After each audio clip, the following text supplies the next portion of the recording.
আবারও প্রশ্ন করতে চাইলে করতে পারেন, পাল্টা প্রশ্ন করতে চাইলে করে ফেলেন, আমরা আপনাকে ভালোবাসি। স্যার, আমি অধ্যয়ের ব্যাপারে শিওর নই। কোনো সমস্যা নেই, আমি আপনার সমালোচনা করছি না, প্রশ্নটা করেন। আর আমি এখানে সঠিক কথাগুলো বলছি, আপনি যদি ভুল রেফারেন্স দিয়ে থাকেন তাহলে আমি সেটাকে শুধরে দেবো। বলছি না যেটা আপনাকে জানতেই হবে, আপনিও কম্পিউটার না আমিও কম্পিউটার নই। তবে আমার মনে হয় এটা আছে 8 নম্বর সূরাতে। সম্ভবত সূর্য পৃথিবীর চারপাশে ঘুরছে। কোরআনের কোথাও এটা বলা নেই, আপনাকে আমিই বলছি। যে আয়াতটা বলেছেন সেটা সূরা আম্বিয়া অধ্যায় 21 আয়াত নাম্বার 33। তসলিমা নাসরিন এটা বলেছিল, এছাড়াও ইসলামের অনেক সমালোচকও বলেছিল। অধ্যায় 8 মানে সূরা আনফালের কোথাও বলা হয়নি যে সূর্য ঘুরছে, কোনো আয়াতেই বলছে না সূর্য ঘুরছে। এর কাছাকাছি যে আয়াতটা পাবেন, যদি আরবি না জানেন তাহলে কোরআনের অনুবাদ পড়েন, এটা সূরা আম্বিয়া। আপনার রেফারেন্সটা ছিল কাছাকাছি, মাত্র 11টা আয়াতের পার্থক্য।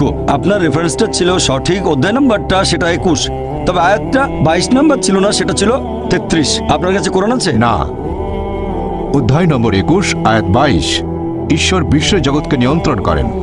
আচ্ছা, আরেকটা, ঈশ্বর মহাবিশ্বকে নিয়ন্ত্রণ করেন। এখন আমি আপনাকে বলি, বিজ্ঞান এখনো এতটা উন্নত হয়নি যে আল্লাহ সুবহানাহু ওয়া তাআলা সম্পর্কে কিছু জানাতে পারবে। একটা লেকচার দিয়েছিলাম, is the Quran God's word, সেখানে বৈজ্ঞানিকভাবে প্রমাণ করেছি যে আল্লাহ সুবহানাহু ওয়া তাআলা আছেন। ভলান্টিয়ারদের অনুরোধ করবো ওনাকে একটা ভিডিও ক্যাসেট দিতে। ভাই আশরাফকে অনুরোধ করছি, আপনি ভলান্টিয়ারদের বলেন আমি আপনাকে গিফট করব একটা video cassette, is the Quran God's word. সেখানে বেশ কিছু বৈজ্ঞানিক বিষয় নিয়ে আমি বলেছি, আর আমি প্রমাণ করেছি বিজ্ঞান দিয়ে যে আল্লাহ সুবহানাহু ওয়া তাআলা অবশ্যই আছেন। তাই আজকের বিজ্ঞান আর সেরা বিজ্ঞানীরা ঈশ্বরকে তারা বাদ দিচ্ছেন না, তারা ঈশ্বরের নকল রূপগুলো বাদ দিচ্ছেন, লা ইলাহা। তারা আল্লাহকে বাদ দিচ্ছেন না, বরং ঈশ্বরের নকল রূপগুলোকে তারা বাদ দিচ্ছেন, লা ইলাহা ইল্লাল্লাহ। বুঝলেন? পৃথিবীর সেরা বিজ্ঞানীরা এটা বলছেন।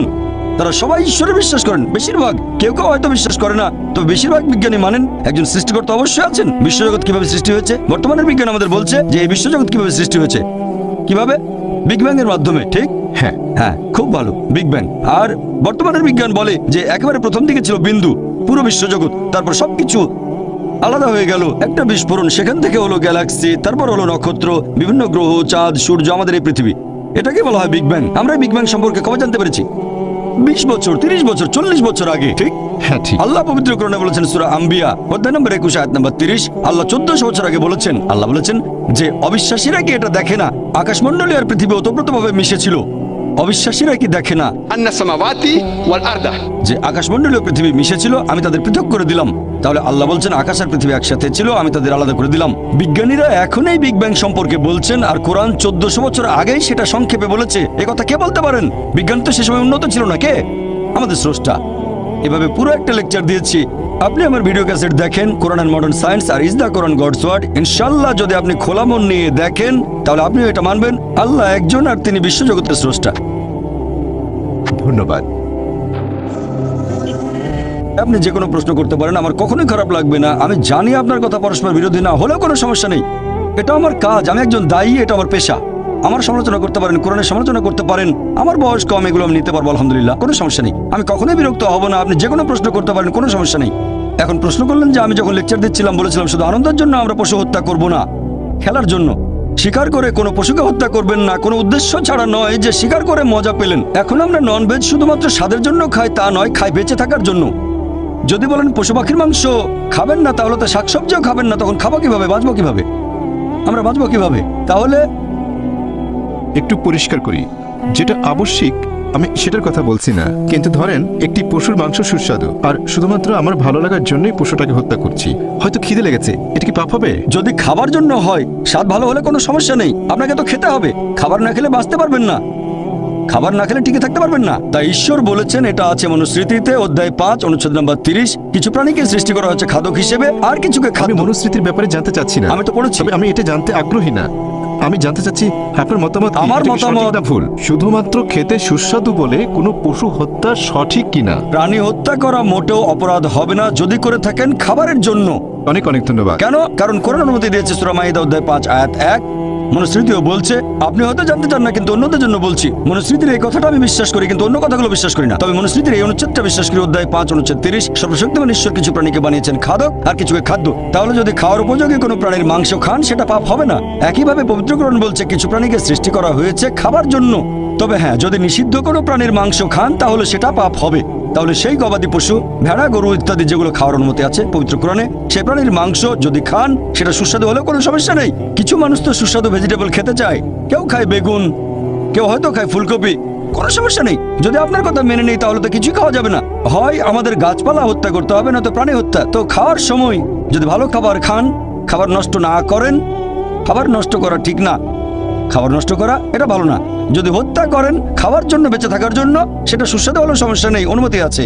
পবিত্র কোরআনে কথা বলছে সূরা মাইদা অধ্যায় 5 আয়াত 1, সূরা নাহল অধ্যায় 16 আয়াত 5, এছাড়াও সূরা মুমিনুন অধ্যায় 23 আয়াত 21। আশা করি উত্তরটা পেয়েছেন। এবারের প্রশ্ন পুরুষদের মধ্য থেকে। তবে 50 বছর আগে বা কয়েকশো বছর আগে আমার মনে হয় না পুরো পৃথিবী জুড়ে ইসলাম প্রচারিত হয়েছিল। ঠিক আপনি বললেন ঈশ্বরের সাথে অন্য কাউকে শরীক করা হলো সবচেয়ে বড় পাপ। তবে একজন লোক হয়তো পৃথিবীর এক প্রান্তে জন্মেছে, সে হয়তো মানে দেবতা শিব অথবা বিষ্ণুকে অথবা যীশু খ্রিস্টকে, সে তখন মনে করে যে এটা ঈশ্বর। এখন সেও কি কোনো পাপ করছে? ভাই খুব সুন্দর প্রশ্ন করেছেন যে পৃথিবী তো অনেক বড়, ইসলাম এসেছে মাত্র 1400 বছর আগে আপনার মতে, আর মানুষ তো ইসলাম সম্পর্কে জানতো না। কারো কাছে ঈশ্বর ছিল শিব, কারো কাছে ব্রহ্মা। এখানে সমস্যা কোথায়? কেউ মানে যীশু খ্রিস্ট হলেন ঈশ্বর, সমস্যা কোথায়? আমি কম্পারেটিভ রিলিজিয়নের একজন ছাত্র। পবিত্র কোরআন বলছে এটা ঠিক না, এমনকি হিন্দু ধর্মগ্রন্থ বলছে, খ্রিস্টানদের ধর্মগ্রন্থ, যীশু ঈশ্বর কিনা এই প্রসঙ্গে বলেছি, খ্রিস্টানদের ধর্মগ্রন্থ বলছে এটা ঠিক না। তাহলে খ্রিস্টানরা উপাসনা করে কেন? আগামীকাল কেউ আপনাকে ঈশ্বর বলবে অথবা আমাকে ঈশ্বর বলবে, সেটা কি মেনে নেব? আসলে যেটা ভুল সেটা তো ভুলই। এখন ব্রহ্মা সম্পর্কে বলি, ঈশ্বরকে যদি ব্রহ্মা বলেন অথবা শিব হলেন ঈশ্বর, আপনারা খেয়াল করলে দেখবেন এই কথাগুলো আছে ঋগ্বেদে। ঋগ্বেদ গ্রন্থ নম্বর 2 অনুচ্ছেদ 1 পরিচ্ছেদ 3। সর্বশক্তিমান ঈশ্বরকে 33টি আলাদা নামে ডাকা হয়েছে শুধুমাত্র ঋগ্বেদে গ্রন্থ 2 অনুচ্ছেদ 1। তার একটা হচ্ছে ব্রহ্মা। ব্রহ্মা অর্থ সৃষ্টিকর্তা। সৃষ্টিকর্তার আরবি করলে হবে খালিক। আমাদের মুসলিমদের কোনো আপত্তি থাকবে না যদি কেউ বলে সর্বশক্তিমান ঈশ্বর খালিক, সৃষ্টিকর্তা বা ব্রহ্মা। কিন্তু কেউ যদি বলে ব্রহ্মা হলেন সর্বশক্তিমান ঈশ্বর, যার 4টা মাথা, প্রত্যেক মাথায় একটা মুকুট, আমরা মুসলিমরা এই কথায় প্রবল আপত্তি জানাবো। এছাড়াও আপনি যাচ্ছেন যজুর্বেদের বিরুদ্ধে। অধ্যায় 32 অনুচ্ছেদ 3 বলা হয়েছে মহান ঈশ্বরের কোনো প্রতিমূর্তি নেই। বিষ্ণুর ব্যাপারও এক। বিষ্ণু মানে পালনকর্তা। এই পালনকর্তা বা রক্ষাকর্তা শব্দটাকে যদি আরবি করেন সেটা হবে রব।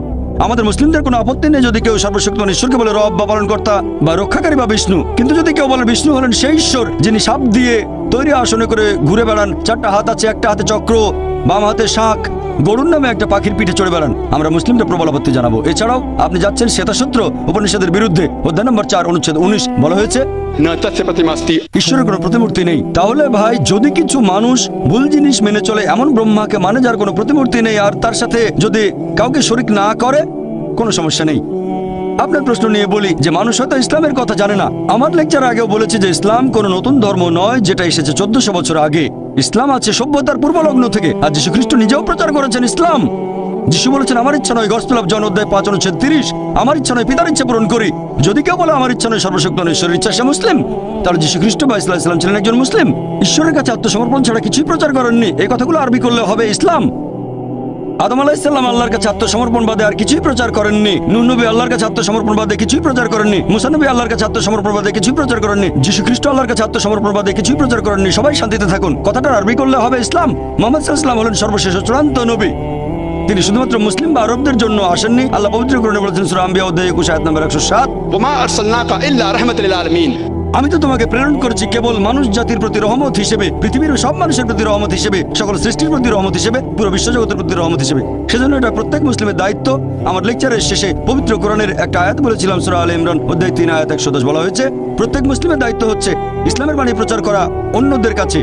আর আল্লাহ পবিত্র কোরআনে বলেছেন সূরা ফুসিলাত অধ্যায় 41 আয়াত নম্বর 53, আল্লাহ বলেছেন সানুরিহিম আয়াতিনা ফিল আফাকি ওয়া ফি আনফুসিহিম হাত্তা ইয়াতাবায়ানা আন্নাহুল হক। তাদের জন্য আমার নিদর্শনগুলো ব্যক্ত করব দিগন্ত রেখার সবচেয়ে দূরবর্তী এলাকায় এবং তাদের নিজেদের মধ্যে, যতক্ষণ তাদের কাছে স্পষ্ট না হয় এটাই সত্য। পৃথিবীতে কিছু মানুষ হয়তো থাকে অনেক দূরে কোনো জায়গায়, আর তারা ইসলামের কথা শুনেনি আপনার মত অনুযায়ী। আল্লাহ বলেছেন যে তিনি তার সত্যের বাণী পৌঁছে দেবেন প্রত্যেক মানুষের অন্তরে, দিগন্ত রেখার নিদর্শন দিয়ে তাদের নিজেদের মধ্যে। তাহলে আমাদের স্রষ্টা আল্লাহ সুবহানাহু ওয়া তাআলা নিজেই এই বাণী পৌঁছে দেবেন, স্রষ্টার কাছে আত্মসমর্পণের বাণী পৌঁছে দেবেন। তাই আমরা দায়িত্ব পালন না করলেও বাণীগুলো ঠিকই পৌঁছে যাবে। তখন সেটা প্রত্যাখ্যান করলে আপনি ক্ষতিগ্রস্ত হবেন। যদি গ্রহণ করেন তাহলে পরীক্ষায় পাশ করবেন। আশা করি উত্তরটা পেয়েছেন।